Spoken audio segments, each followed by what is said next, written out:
everyone. In this video, we are going to discuss about the conditional statements.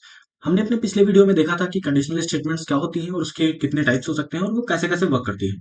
तो इस video में हम उसके कंडीशनल स्टेटमेंट्स जो होती थी, हमने कहा था जो कई सारी जब कंडीशन होंगी, यानी कि नंबर ऑफ कंडीशंस के बेस्ड पे उनको हमने क्लासिफाई किया था। ओके, उनको क्लासिफाई कर सकते हैं। तो हम आज इस वीडियो में अपने डिफरेंट डिफरेंट टाइप की जो कंडीशनल स्टेटमेंट्स हैं, उनका सिंटैक्स क्या होता है, वैसे कैसे वर्क करती है और इम्प्लीमेंट कैसे कर सकते हैं उनको, वो हम देखने वाले हैं। ओके, तो सबसे पहले हम स्टार्ट करते हैं अपने इफ कंडीशन से। ओके, हमने बोला था वो चार टाइप की होती हैं, जैसे इफ स्टेटमेंट था, एल्स इफ था, इफ एल्स था, फिर एल्स इफ था और एक स्विच स्टेटमेंट थी। ठीक, तो ऐसे मेरी चार कंडीशन हो जाती है। तो इस वीडियो में हम डिस्कस करेंगे इफ कंडीशन और इफ एल्स कंडीशन के बारे में। ओके, तो देखो इफ कंडीशन क्या है। ये एक ऐसी कंडीशन है कि इफ ये एक ऐसी स्टेटमेंट होगी कि जैसे अगर इफ में हमने जो कोड लिख रखा है ना, इफ ब्लॉक होगा, जैसे ये वाला जो हमारा ब्लॉक है, इसका सिंटैक्स सबसे पहले देखते हैं। पहले होगा इफ, फिर उसके बाद होगी कंडीशन। ओके, फिर उसके बाद हमारा एक क्या रहेगा, कोडिंग का ब्लॉक रहेगा, और इसके इस ब्लॉक के अंदर हम अपना क्या रखेंगे, कोड रखेंगे, जो कुछ भी हमें एग्जीक्यूट करवाना है। ओके, अब समझिए, जैसे हमने इसको कोई कंडीशन दी और अगर ये कंडीशन ट्रू हुई, ओके, ये कंडीशन हमारी ट्रू हुई, तभी ये वाला जो ब्लॉक है ना, ये एग्जीक्यूट होगा। एग्जीक्यूट होने का मतलब जो इसके अंदर कोड होगा उस पे हमारा वर्क होगा, जो हमने वर्क किया होगा, जो भी हमने कोड लिखा होगा, वो हमको आउटपुट होगा। ठीक है ना, रिजल्ट होगा। अदरवाइज हमें कुछ भी आउटपुट नहीं मिलेगा। अगर ये कंडीशन फॉल्स है तो कुछ भी आउटपुट हमें नहीं मिलना है। तो बेसिकली आपको समझना क्या है इसमें कि इफ वाले कंडीशन में क्या होता है, इफ होता है, फिर कंडीशन हम देते हैं, और अगर इफ कंडीशन हमारी क्या होती है, ट्रू होती है, तो ही हमारा कोड एग्जीक्यूट करता है। अदरवाइज हमारा उसमें वो एग्जीक्यूट ही नहीं होता, उस कंडीशन से बाहर आ जाता है, हमको कुछ भी आउटपुट नहीं मिलता है। तो लिखा है the if condition statement is used programming to execute a block of code only if the specific condition is true. Okay, यानी कि अगर एक स्पेसिफिक कंडीशन, हमारी ये जो कंडीशन है, ये ट्रू होगी तो ही काम होगा, अदरवाइज नहीं होगा। ये आप ऐसे कह सकते हैं जैसे आप और आपके फ्रेंड ने प्लान बनाया सुबह मॉर्निंग में वॉक के लिए। ओके, तो आपने अपने फ्रेंड से कहा if you will come then I will go. Okay, ठीक, समझ में? जैसे तुम अगर आओगे तो मॉर्निंग वॉक पे जाएंगे। ठीक है ना, जैसे मान लो क्या हुआ, फिर तुम्हारा दोस्त मॉर्निंग में आ गया। ठीक, मॉर्निंग में आ गया तो तुम टास्क परफॉर्म करने गए, कौन सा, वॉक का, मॉर्निंग वॉक का। ठीक है ना, ये कंडीशन थी ट्रू, जब वो आया तो ट्रू कंडीशन हो गई। अब मान लो आपने कहा कि मॉर्निंग, अगर तुम मॉर्निंग में आओगे तो मॉर्निंग वॉक पे जाऊंगा, वो आया ही नहीं। अब जब आया ही नहीं तो क्या वॉक पे तुम गए, नहीं गए, क्योंकि तुमने पहले ही कहा था तुम आओगे तो हम चलेंगे। ठीक है ना, वैसे ये प्लान काफी हम लोग बनाते हैं कि मॉर्निंग वॉक पे चलेंगे, लेकिन अगले दिन कोई नहीं उठता है, उठता ही नहीं मॉर्निंग में। ठीक है ना, तो वैसे ही है कि अगर वो मॉर्निंग में आया तो हम वॉक पे गए, अदरवाइज नहीं गए। यानी कि कंडीशन हमारी ट्रू हुई तो हमारा काम हुआ, ट्रू नहीं हुई तो काम नहीं हुआ। ओके, और इसमें एक चीज आप ध्यान रखिएगा, जैसे इफ और ये है ना, जैसे इफ जो है ना, ये आई जो है इसका स्मॉल होना चाहिए, कैपिटल नहीं होना चाहिए। जैसे आप प्रोग्राम करने गए तो वहां पे कैपिटल कर दिए। ओके ना, तो कैपिटल नहीं करना है, इसको स्मॉल रखना है, इफ को स्मॉल रखना है। ओके, जैसे एग्जाम्पल है आपके सामने, हमने मान लो दो नंबर ले लिए। ठीक है ना, इफ 20 इज ग्रेटर देन 18, ठीक, तो हमारा 20 इज ग्रेटर देन 18 प्रिंट हो जाएगा। समझ में? ये हमारा एक सिंपल सा एकदम प्रोग्राम है। ठीक है ना, एग्जांपल है, आपसे समझ लीजिए। ठीक है ना, अब हमने क्या कहा था, ये हमारा इफ जो होगा, हमारा ये पार्ट रहेगा सिंटैक्स का, कंडीशन सिंटैक्स का पार्ट रहेगा। फिर ये देखिए, आप यहाँ पे देख सकते हैं, ये हमारा सिंटैक्स का पार्ट है। ओके, सिंटैक्स मीनिंग जैसे आप जब प्रोग्राम करने जाए तो उसी के सिंटैक्स में ही जैसे है वैसे ही हमको लिखना रहेगा, मतलब कुछ अलग नहीं कर सकते। अलग करेंगे तो हमको सिंटैक्स एरर मिलता है। ओके, तो एग्जांपल है, यहाँ पे देख लीजिए, जैसे 20 इज ग्रेटर देन 18, क्या ये कंडीशन ट्रू है? ट्रू है क्या ये कंडीशन? हाँ, ट्रू है, क्योंकि 20 वैसे ही जेन्युइन सी बात है, 18 से ग्रेटर देन है। तो फिर ये क्या होगी, कंडीशन होगी ट्रू। अब ट्रू होगी तो इस कोड के अंदर इंटर करेगा, कोड के अंदर इंटर करेगा तो क्या हमको शो होगा, मैसेज प्रिंट होगा 20 इज ग्रेटर देन 18। बात समझ में? अब जैसे यहाँ पे अगर मान लो हम 20 की जगह 10 कर दें तो क्या 10 ग्रेटर देन 18? फॉल्स है, तो जाहिर सी बात ये फॉल्स हो गई, तो इसके अंदर ये इंटर ही नहीं करेगा, तो आउटपुट हमको कुछ शो ही नहीं होगा। ठीक, फिर एक और एग्जांपल है, जैसे x इक्वल्स टू 20 ले लिए, y इक्वल्स टू 18 ले लिए। अब जैसे अगर इसी प्रोग्राम को थोड़ा आपको लेंथी बनाना है, थोड़ा लॉजिकल बनाना है, तो आप इसमें क्या कर सकते हैं, यूजर के थ्रू इनपुट ले सकते हैं। ओके, यूजर के थ्रू आप इनपुट ले लेंगे, फिर x ग्रेटर देन, जैसे यहाँ पे मान लो हमारे इनपुट क्या है, कांस्टेंट है, जैसे x की कांस्टेंट वैल्यू, y की constant value, constant that means fix value. Okay, तो x की यहाँ पे हो गई 20, y की हो गई 18। अब फिर देख रहा है, क्या चेक करेगा कंडीशन की, क्या x ग्रेटर देन y है, जैसे x है 20, y है 18, क्या x ग्रेटर देन y है, या फिर क्या x देन y है। अब यहाँ पे आप अपनी रिक्वायरमेंट के अकॉर्डिंग कंडीशन अलग अलग लिख सकते हैं। ओके, ये तो बेसिक एग्जांपल है कि हम इस तरीके से इस चीज को समझ सकते हैं। आप अपने अकॉर्डिंग जैसे आपको रिक्वायरमेंट हो वैसे आप कंडीशन ले सकते हैं। फिर क्या कह रहा है, क्या x ग्रेटर देन y है? अगर ये कंडीशन ट्रू है तो हमारा ये वाला जो मैसेज है ये वाला अपन को डिस्प्ले पे प्रिंट हो जाएगा, यानी कि क्या हो जाएगा, x is greater then y, क्योंकि कंडीशन हमारी ट्रू थी। अगर ये फॉल्स हो गई तो यहाँ पे हमको कुछ भी आउटपुट नहीं दिखेगा, ठीक है ना, कुछ भी आउटपुट नहीं दिखेगा। अगर ट्रू होती है तो आउटपुट दिखता है, ट्रू नहीं होती तो आउटपुट नहीं दिखता है। अब इन दोनों प्रोग्राम्स को क्या करते हैं, पहले अच्छे से प्रैक्टिकल में समझते हैं। तो अब हम अपन आ गए अपने एडिटर पे, और यहाँ पे इस बार एडिटर हम यूज कर रहे हैं नेटबीन्स। जैसे हमारा नोटपैड प्लस प्लस होता था या फिर ऑनलाइन कंपाइलर है, वैसे ही नेटबीन्स प्लस प्लस है। बस इसके थोड़े स्पेशल फीचर्स हैं जो इसको ज्यादा और स्पेशल बनाते हैं। बेसिकली अपाचे सर्वर से आता है, ठीक है ना, आप इसके बारे में डिस्कवर एक्सप्लोर कर सकते हैं। तो यहाँ पे हम नेटबीन्स का यूज कर रहे हैं। अब हम एग्जाम्पल वन को क्या करते हैं, इंप्लीमेंट करते हैं। ओके, तो देखिए जो प्लेटफॉर्म है आप कोई सा भी यूज कर सकते हैं, मैं नेटबीन्स यूज कर रहा हूँ। सिंटैक्स आप ध्यान रखिएगा, प्लेटफॉर्म हर एक प्लेटफॉर्म का सिंटैक्स में थोड़ा डिफर होता है। ओके, तो यहाँ पे केवल सिंटैक्स में ही चेंज है इसके। अब हम अपने प्रोग्राम को क्या इंप्लीमेंट करते हैं, तो मैंने क्या कहा था कि 20 is greater than 18, example number 1 को इंप्लीमेंट करते हैं। तो देखिए इस चीज को यूज करने के लिए हमने क्या कहा, यूजर से इनपुट लेने के लिए हम यहाँ पे स्कैनर क्लास का यूज कर लेते हैं। फिर एंड एन यहाँ पे हम अपने वेरिएबल को डिक्लेयर करते हैं, ठीक है ना। फिर इसका यूज करते हैं N equals to S dot int next, इसका यूज होता है यूजर से इनपुट लेने के लिए। इन डॉट नेक्स्ट इंट का यूज किया जाता है इसमें यूजर से इनपुट लेने के लिए। फिर उसके बाद हमारी क्या कंडीशन आ जाती है, if N is greater than 18, अगर हमारा नंबर जो है हमने जो इनपुट किया है वो 18 से बड़ा होगा, अगर ग्रेटर देन है तो ही हमारा ये एग्जीक्यूट होगा, ये वाला ब्लॉक एग्जीक्यूट होगा, और हमको क्या ये एन इज ग्रेटर देन 18 दिखेगा, अदरवाइज ये हमारा कुछ भी प्रिंट नहीं होगा। ओके, तो चलो अब ये वाला हमारा सेम प्रोग्राम है, इसको अपन क्या कर लेते हैं, इसको अपन पहले एग्जीक्यूट करते हैं।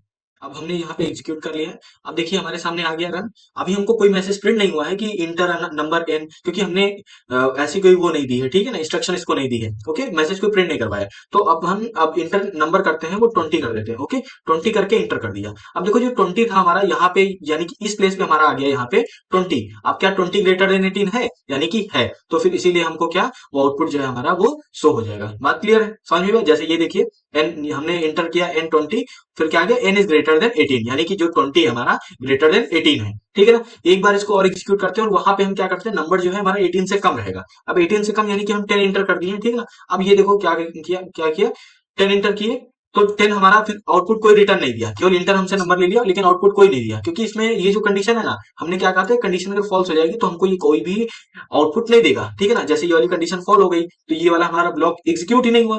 जब एग्जीक्यूट ही नहीं हुआ तो हमारे सामने कोई मैसेज नहीं आया है। ओके, अब अगर मान लो इससे पहले हम क्या करते हैं, यहाँ पे एक मैसेज हमको प्रिंट हो enter the value of N, तो उसके लिए हम क्या कर लेते हैं, यहाँ पे हम पहले यहाँ पे enter the value of N, ये इसके प्लेस पे हम क्या मैसेज प्रिंट करवा लेते हैं, एन इक्वल्स टू, ठीक है ना, एन इक्वल्स टू हम वैल्यू अब कर देंगे तो यहाँ पे हमारा क्या होगा, एन इक्वल्स टू हमारी वैल्यू हमारी इंसर्ट हो जाएगी हमारे द्वारा। तो इससे क्या होगा, हमको एक मैसेज शो होता रहेगा। जैसे अब इसको क्या करते हैं, रन करवाते हैं, तो अब देखिए एन इक्वल्स टू आया है। अब एन इक्वल्स टू ये नेक्स्ट लाइन इसलिए आ रहा है क्योंकि यहाँ पे अपन ने एलन का यूज किया, ठीक है ना। एलन क्या कर देता है, नेक्स्ट लाइन पे शिफ्ट कर देता है। अब एलन अपन रिमूव कर देते हैं, देन अब क्या करते हैं, अपने प्रोग्राम को क्या करते हैं, एक बार फिर से एग्जीक्यूट करते हैं। ओके, फिर से एग्जीक्यूट करते हैं, अब ये कैंसिल करके, हाँ अब ये देखिए फिर से एग्जीक्यूट करते हैं तो हमारे सामने एन आ गया है। अब एन इक्वल्स टू कितनी वैल्यू हम रखते हैं, कितनी 20। अब 20 करके एंटर कर दिया तो हमारे सामने एन इज ग्रेटर देन 18। तो मोरल ऑफ द स्टोरी ये है अभी तक की, कि अगर इफ का तब यूज करेंगे, इफ तब वर्क करेगा जब हमारी कंडीशन क्या हो, ट्रू हो, अदरवाइज वो कोड हमारा एग्जीक्यूट नहीं होगा, वो ब्लॉक ऑफ कोड एग्जीक्यूट नहीं होगा और हमको कोई भी आउटपुट नहीं दिखेगा। समझ में आई बात? ये अभी तक का था कि इफ कंडीशन का। तो ऐसे ही आप ये जैसे एक और प्रोग्राम कर सकते हैं, x इक्वल्स टू 20 ले लीजिए। जैसे यहाँ पे हमने इसका यूज किया है n, अब यहाँ पे n की जगह पे हम क्या कर लेते हैं, n की जगह पे एक बार a ले लेते हैं, ठीक है ना। यहाँ पे भी हम अपन कंडीशन चेंज करके a कर दिए हैं, ठीक, और एक आप ले सकते हैं b, ठीक है ना, दो ले ली हमने। और फिर यहाँ पे हम सेम क्या कर लेते हैं, दो बार इसके हमको वैल्यू इंटर करवानी रहेगी ना, ठीक है ना। तो दो बार वैल्यू इंटर करवानी, इसीलिए हम क्या करते हैं, यहाँ पे हम ए के प्लेस पे बी कर देते हैं। अब ये दोनों हो गए, लेकिन हमको क्या होगा, दो बार मैसेज भी हमको प्रिंट करवाना है, तो ये वाला एक बार तो पहले यहाँ होगा, ठीक, फिर इसके बाद ये हमारा यहाँ होगा, ठीक है। अब यहाँ पे हम किसकी वैल्यू ले रहे हैं, यहाँ पे हम ले रहे थे किसकी वैल्यू, ए की, ठीक है ना, ए। और यहाँ पे हम किसकी वैल्यू ले रहे हैं, बी की। थोड़ा मॉडिफिकेशन करना है बस उसी में, ए और बी हो गया। अब हमको क्या करना है, यहाँ पे जो हमारी कंडीशन थी वो चेंज कर देनी। If A greater than B, तो हमारा क्या होगा, ये वाला कोड एग्जीक्यूट होगा, ठीक है ना। अब इसको रन करते हैं अपन, ठीक है ना। अब रन करते हैं, देखो ए की वैल्यू आ गई, ए तो ए की वैल्यू हम 10 रखते हैं, और आपसे बी की वैल्यू पूछ रहा है, बी की कितना रखना चाहेंगे, मान लीजिए 20 रख ली, तो क्या अब हमारा एग्जीक्यूट होगा। अब देखो ए है 10, बी है 20, ये फॉल्स हो गई कंडीशन, तो हमारा आउटपुट कुछ नहीं मिलेगा। इसको एंटर करके देख लेते हैं, देखिए यहाँ पे कोई भी आउटपुट हमारा नहीं आया है। अब अगर एक बार इसी को एक और एग्जीक्यूट करते हैं, अब a इक्वल्स टू अपन क्या लेते हैं 20 और उसी कंडीशन को क्या हम रिपीट कर देते हैं, उसी वैल्यू को रिवर्स कर देते हैं। अब देखो यहाँ पे हमारा n आ गया, n इज ग्रेटर देन 18। 18 इसलिए है कि यहाँ पे 18 नहीं होना चाहिए था, हम b कर देते हैं, ठीक है। और इसकी जगह पे हम क्या कर देते हैं a is greater then b। समझ में बात? तो हमको ये वाला मैसेज क्या होगा, प्रिंट हो जाएगा।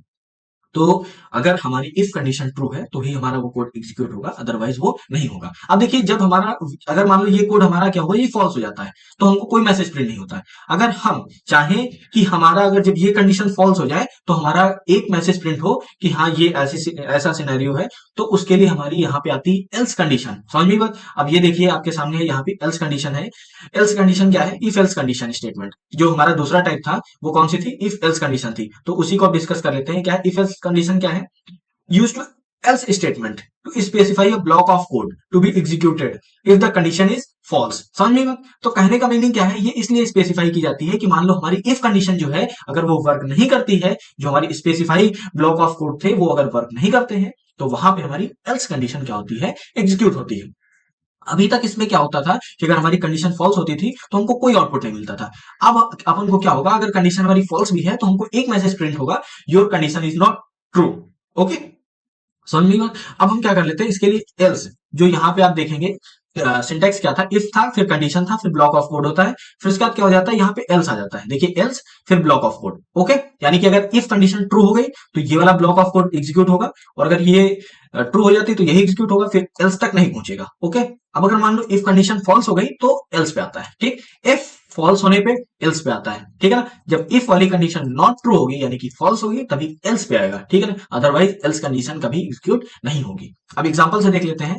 जैसे यहाँ पे है हमारा टाइम 20 दे रखा है, if time is less than 18 तो हमारा एग्जीक्यूट होगा गुड डे, ठीक है ना। अगर टाइम क्या है, गुड डे, ठीक है ना। अब अगर मान लो ये वाली कंडीशन हमारी फॉल्स हो जाती है तो गुड इवनिंग पे शिफ्ट हो जाएगा, ठीक। अब इसी को थोड़ा हम डिफरेंट उसमें कर लेते हैं, जैसे एल्स हो गया। अब देखिए एल्स, फिर इसी में हमारा क्या, एल्स में हम कोई कंडीशन नहीं देंगे, ठीक है ना। एल्स में कोई कंडीशन नहीं रहती, अगर आप दे भी दें तो कोई दिक्कत नहीं, लेकिन एल्स में कंडीशन नहीं होती। ओके, अब देखिए ये था कि अगर हमारा ए ग्रेटर देन, ठीक है ना, ये वाला मैसेज प्रिंट होता था। अब इसी को अपन क्या कर लेते हैं, कॉपी कर लेते हैं, ठीक है ना। कॉपी करके यहाँ पेस्ट करके अब यहाँ पे क्या लिख देते हैं, कंडीशन इज नॉट ट्रू, ठीक है ना।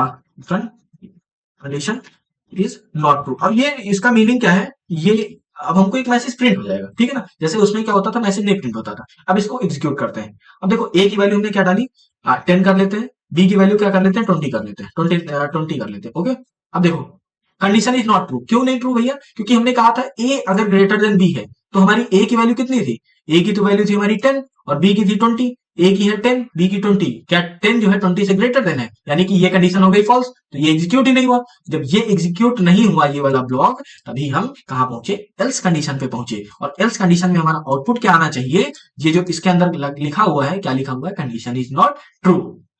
बात समझ में आई? तो ये प्रोसेस होता है कि इफ क्यों यूज करते हैं और एल्स क्यों यूज करते हैं। तो इफ का बेसिकली यूज इसलिए किया जाता है जब कोई स्पेसिफिक आपको क्या करवाना हो, ब्लॉक ऑफ कोड एग्जीक्यूट करवाना हो। ओके, और जब वो ब्लॉक ऑफ कोड कोई स्पेसिफिक एग्जीक्यूट नहीं होता है, इफ वाला जब एग्जीक्यूट नहीं होगा तो हम एल्स लाते हैं और फिर एल्स एग्जीक्यूट होता है। समझ में बात? जैसे हमारा इफ नहीं अगर होगा तो एल्स होगा। जैसे आपने क्या किया, आप एक रियल लाइफ एग्जांपल बताते हैं। जैसे आप और अपने दोस्त दो मॉर्निंग में प्लान बनाए कि भैया हम सुबह कितने 5 बजे, मान लो 5 बजे मॉर्निंग वॉक पे जाएंगे। तो पहली कंडीशन ये थी, अगर तुम आए, ठीक है ना, राम और मोहन दो दोस्त हैं, ठीक है ना, मोहन और अविनाश मान लो दो दोस्त हैं, ठीक। अविनाश ने मोहन से कहा कि अगर मोहन तुम मॉर्निंग में 5 बजे आए तो ही मैं हम मॉर्निंग वॉक पे जाऊंगा, अदरवाइज नहीं जाऊंगा। तो वो इफ कंडीशन हो गई, अगर आए तो ही जाऊंगा, आया नहीं तो कोई बात नहीं, फिर मैं नहीं गया, ठीक। फिर उसने कहा तुम आए तो ठीक है, नहीं आए तो ठीक है, लेकिन मैं मॉर्निंग वॉक पे जाऊंगा, यानी कि दोनों कंडीशन, ठीक है ना। अगर तुम आ गए तो ठीक है, कोई दिक्कत नहीं है, अगर नहीं आए तो मैं खुद चला जाऊंगा। जैसे यहाँ पे क्या था, फिर क्या हुआ, वो नहीं आया। जैसे राम यहाँ पे, इसमें मान लो मोहन नहीं आया, तो क्या किया, अविनाश खुद से ही चला गया, ठीक है ना। यानी कि उस केस में हमारी क्या, एल्स कंडीशन वाली एग्जीक्यूट हो गई, यानी कि अगर तुम नहीं है तो ठीक है, मैं खुद से ही चला जाऊंगा। समझ में आई बात? तो ये होता है, इस कंडीशन तो हमारी एग्जीक्यूट होती है जो हमारी इफ वाली काम नहीं करती, यानी कि इफ वाली जो हमारी कंडीशन फॉल्स हो जाती है तो हमारी एल्स वाली कंडीशन एग्जीक्यूट होती है। ओके, अब देखिए इसके लिए बहुत सारे इसमें प्रोग्राम्स हैं, जैसे ये हमने लिख रखे हैं, चेक अडल्ट और not, check number is even, check number is divisible by 2।